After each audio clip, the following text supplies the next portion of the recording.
देखिए, ईरान और हिंदुस्तान के रिश्ते कोई आज के रिश्ते नहीं हैं। ये दूध और खून के रिश्ते हैं। जब अखंड भारत था मुग़लों के टाइम में, तो ईरान हमारा ही हिस्सा था, अफ़गानिस्तान हमारा ही हिस्सा था।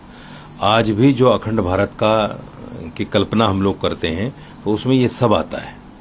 ईरान, अफ़गानिस्तान, इराक़, ये सब इसी में आता है। इसीलिए आप देखिएगा कि उनके और हमारे कल्चर में बहुत समानता है, बहुत समानता है।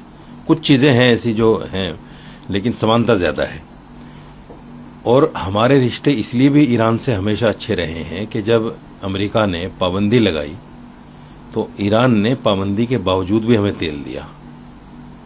और ईरान ने हमें इंडियन रुपीज़ में पैसा देने के लिए भी छूट दी। हालांकि सब मुल्कों को वो डॉलर के हिसाब से देता है, लेकिन हमें छूट दी उसने कि ठीक है, आप जो है इंडियन रुपीज़ में पैसा दे सकते हैं। और हमें ये भी छूट दी कि आप 1 साल, 1.5 साल, 6 महीना, यानी एक टाइम लिमिट भी दिया उस वक्त जब पाबंदी लगी। तो हमारे जो रिश्ते हैं कभी ईरान से ख़राब नहीं हुए। अभी जो युद्ध हुआ, कुछ चीज़ें ऐसी निकल कर सामने आई जिसमें कुछ लोगों को एतराज़ था, लेकिन सरकार की जो फॉरेन पॉलिसी है वो सरकार समझती है कि भाई उसमें क्या अच्छा है क्या बुरा है। लेकिन हाँ, मुस्लिम कम्युनिटी को ये कम से कम बुरा लगा कि भाई आप जो है युद्ध से एक दिन पहले इजराइल के साथ खड़े हो गए। हमें न्यूट्रल रहना था, हमें उन लोगों के साथ रहना था जो मजलूम हैं।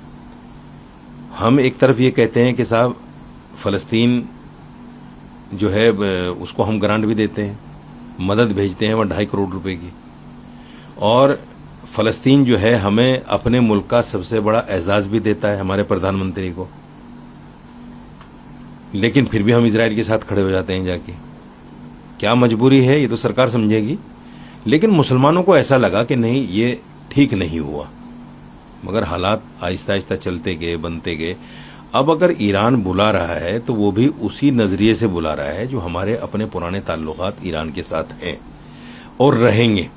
ट्रंप की वजह से हमारे ताल्लुकात ख़त्म नहीं हो सकते। आपको याद होगा कॉरिडोर बाकायदा ईरान ने हमें दिया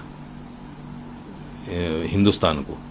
हिंदुस्तान पर एहसान है कुछ ईरान के, और ईरान ने कभी हिंदुस्तान को अपने से अलग नहीं माना। इसलिए जो उनको प्रधानमंत्री जी को बुलावा आया है, ये बहुत अच्छी बात है। और दोनों के दरमियान जो थोड़ी बहुत खटास या जो फॉरेन पॉलिसी को लेकर कुछ बातें हो गई थी, मैं समझता हूँ वो सब ख़त्म हो जाएंगी। रही बात ये कि ट्रंप जो है वो आदमी है जिस पर इत्मीनान नहीं किया जा सकता, और मैं समझता हूँ कि प्रधानमंत्री जी को भी फुल फ्लेश उन पर इत्मीनान नहीं करना चाहिए। ट्रंप ने हमें बहुत बेइज्जत किया है और जगह जगह किया है।